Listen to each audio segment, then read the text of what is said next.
What is up, guys? Jimmy or Chaos, welcome to the Truth series. We haven't done one of these in a while, but it is back, and if you guys enjoy this series, you let me know, and we will continue it. Today, well, we're going to talk about something interesting. TREYARCH has been a fan-favorite developer for over 10 years now, and are best known for their work on the Call of Duty Black Ops series, but with many developers with this much influence and this much industry power, there's probably plenty of things about them that you weren't aware of. That is what we're going to uncover today. We are going to go over the truth about TREYARCH. So let's get started. This month's giveaway is for a new PlayStation 4 console. All you have to do to enter is drop a like on this video, be subscribed to the channel, and turn on your notifications so you never miss an upload. And in the comment section, let me know why you want to win the PS4 and include your Twitter handle so I can contact you if you're the winner. The winner will be announced at the end of the month.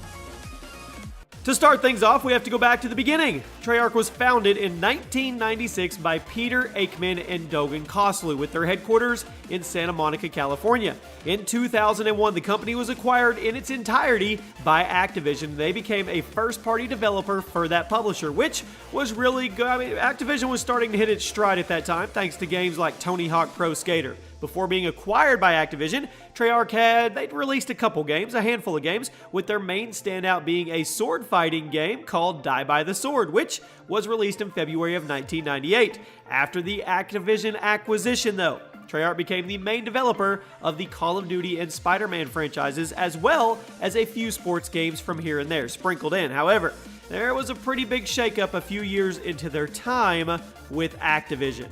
So, speaking of that shakeup, in 2005, another developer under Activision's wing called Grey Matter Interactive was merged into TREYARCH, increasing the studio's manpower as well as giving them some great minds in the FPS genre, which no doubt helped. I mean, it had to help them create the Black Ops series.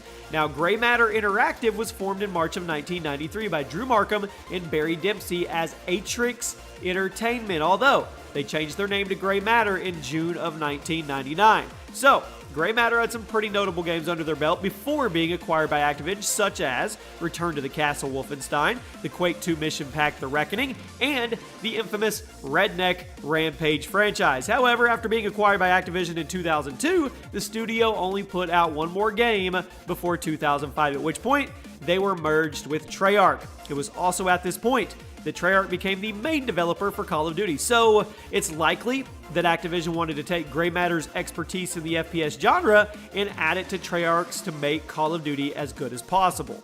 Now, TREYARCH was somewhat of an unknown developer for quite some time after being founded, but they really broke out after their work on the critically acclaimed movie tie-in game for Spider-Man 2 back in 2004. As you guys probably know, movie tie-in games have a tendency for being rushed through development and honestly kind of crappy overall. However, TREYARCH went all out with Spider-Man 2, and they crafted an amazing open world with tons of side quests and awesome web-slinging mechanics for getting around the city quickly. Now, today, Spider-Man 2 is widely regarded as one of the best movie tie-in games of all time, and that's saying something. Even some consider it to be the best Spidey game ever made, but TREYARCH wasn't done with Spidey just yet. In 2005, they released the game Ultimate Spider-Man, which was based on the comic series of the same name and featured a more cartoony art style, but a darker undertone to the story. Ultimate Spider-Man was also met with very, very positive reviews, and many fans still debate over which game is actually better, Spider-Man 2 and Ultimate Spider-Man. So you know TREYARCH for Call of Duty, but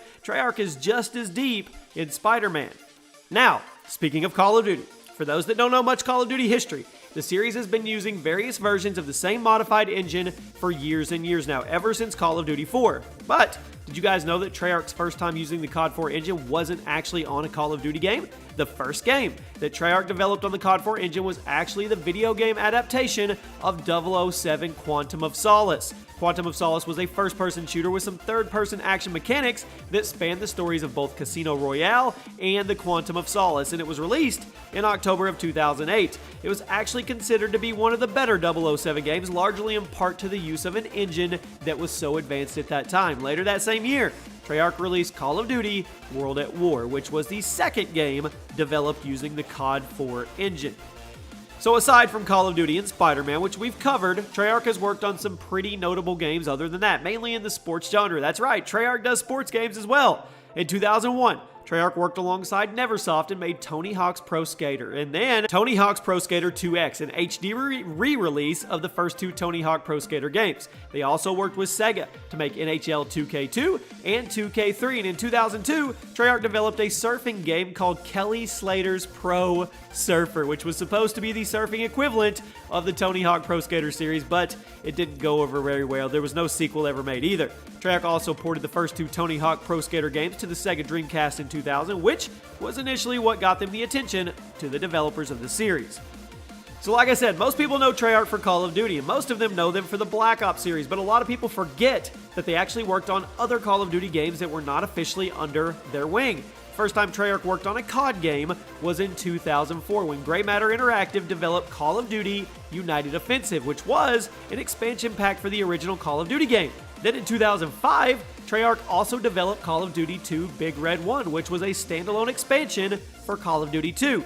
Treyarch was also in charge of the Wii and the Wii U ports for the Call of Duty franchise for a few years. That would have been a sucky job to have. And in 2009, they ported Call of Duty 4 to the Wii as Call of Duty Modern Warfare Reflex. Now let's fast forward to 2011. They developed the Wii version of Modern Warfare 3, and then finally, in 2013, Treyarch developed the Wii version of Call of Duty Ghosts. So, while Treyarch may be known for their work on World at War and the Black Ops series, they have had their hands on tons of other Call of Duty games.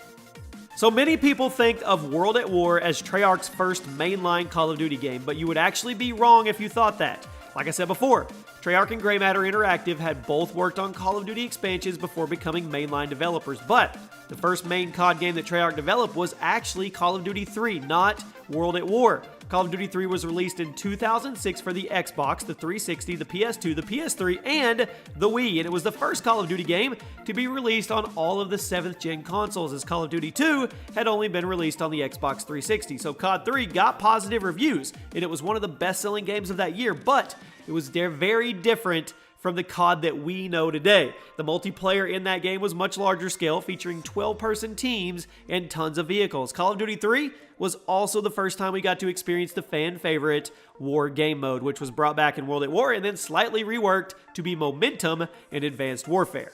Did you guys know that at one point Treyarch held the world record for the largest entertainment launch in history? Black Ops 2 was a massive success when it came out in November of 2012, and it grossed over $500 million in its first 24 hours on the market.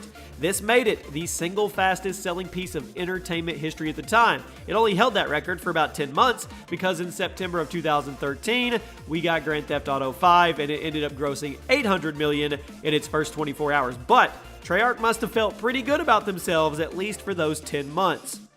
And after being acquired by Activision, Treyarch hasn't really gotten much room to experiment with other franchises, not including Quantum of Solace. The last time Treyarch actually released a game that wasn't attached to either Call of Duty or Spidey was all the way back in 2002. Ever since then, Treyarch has only made one game that was not part of either COD or Spidey, and the last Spidey game they made was Web of Shadows in 2008. So, it's been almost 10 years since Treyarch has made a game that wasn't Call of Duty based, and you have to wonder, are they getting tired of this franchise? Would they like to try something else? Well, I don't know. Time will tell. Black Ops 4 is almost here. And finally, we've been hearing quite a bit recently about the work Treyarch is doing with Beenox for the PC version of Black Ops 4, but Black Ops is not the only thing that these two developing studios have in common. For those that don't know, Beenox is a Canadian developer that was formed in 2000 and acquired by Activision in 2005, at which point they were the publisher's resident porting company. They actually ported a number of Treyarch's own games such as Ultimate Spider-Man, Quantum of Solace, and Kelly Slater's Pro Surfer, and in 2010, Beenox became the new Spider-Man developer so Treyarch could focus mainly on Call of Duty. So it's pretty funny that Beenox is now working alongside Treyarch for Black Ops 4 since both companies got their start as porters of sports games and then as Spider-Man developers. It's funny how things end up. And there you have it, my friends. That is the truth about Treyarch. Hopefully you guys found this video informative. We went down a little history path of the studio that most people love, that is Treyarch Studios. If you guys enjoy this series, definitely drop a like. Make sure you're subscribed. I'll put a playlist below with all the other truth videos. They usually stick to video game themes, but if you guys want to see a truth video on something, you let me know in the comment section, and I'll try to make it happen. Turn on those post notifications, and I'll see you soon.